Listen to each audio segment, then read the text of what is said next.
নিয়ে কথা বলার আগে আমাদেরকে ভাবতে হবে প্রত্যেককে বর্তমান পরিস্থিতি তৈরি হলো কাদের দ্বারা তৈরি হলো, তাদেরকে আমাদের চিহ্নিত করতে হবে, তাদেরকে উল্লেখ করতে হবে। উল্লেখ করতে গেলে আমাকে অতীতের দিকে আমাকে এগিয়ে যেতে হবে। যারা আমাদের রাজ্যে কৃত্রিমভাবে যে নৈরাজ্য তৈরি করেছিল ক্ষমতা দখলের নামে, কেশপুর, সবং, পিংলা, গড়বেতা, চমকাইতলা, জঙ্গলমহলে কিষাণজির মতন একটা অ্যান্টি সোশ্যাল ক্রিমিনালকে নিয়ে সঙ্গে নিয়ে এবং সারদার টাকাকে পিছনের দরজা থেকে ইনভেস্ট করে ক্ষমতা পরিবর্তনের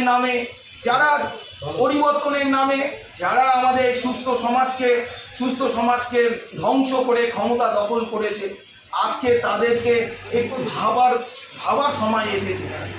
আন্দোলন করছে, এটা আমাদের লজ্জাজনক এবং দুর্ভাগ্যজনক।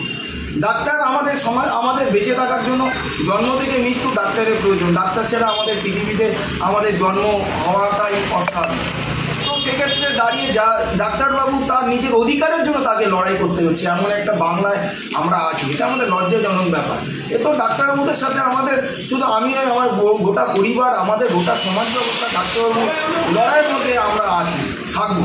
এবং ডাক্তারবাবু আজকে সমাজে একটা স্বচ্ছতা ভাবমূর্তি নিয়ে যে লড়াই এবং শাসকের বিরুদ্ধে লড়াই করছে, আমরা গর্বিত এবং আমাদের প্রেরণা যোগাচ্ছে ডাক্তারবাবুরা, যে সমস্ত কিছু আত্মত্যাগ করে অন্তত এই স্বৈরাচারীর বিরুদ্ধে সমস্ত মানুষকে নামার জন্য যে আহ্বান করছে। আমিও বলবো প্রত্যেকে আসুন, ডাক্তারবাবুদের এই জুনিয়র ডাক্তারদের যে অধিকারের সাথে আমরাও সামিল হই। আর আমাদের প্রত্যেকেরই একটাই দাবি, একটাই স্বর, জাস্টিস ফর আরজি কর। আর 2 তারিখে কি আপনি নামবেন ময়দানে? 2 তারিখে আমরা তো অবশ্যই যাবো, যেখানেই যাই কাজের মধ্যে থাকি না কেন, ডাক্তারবাবুদের জুনিয়র ডাক্তারদের লক্ষ্য কণ্ঠস্বরে আমাদের স্বরটাকে আমরা মিলিয়ে দিতে চাই। আমাদের অধিকার, আমাদের লড়াই, বিচারের দাবিতে আমাদের অবশ্যই আমরা উপস্থিত থাকবো। এতে কোনো আপত্তি নেই, এতে কোনো ব্যাকটেরিয়া নেই।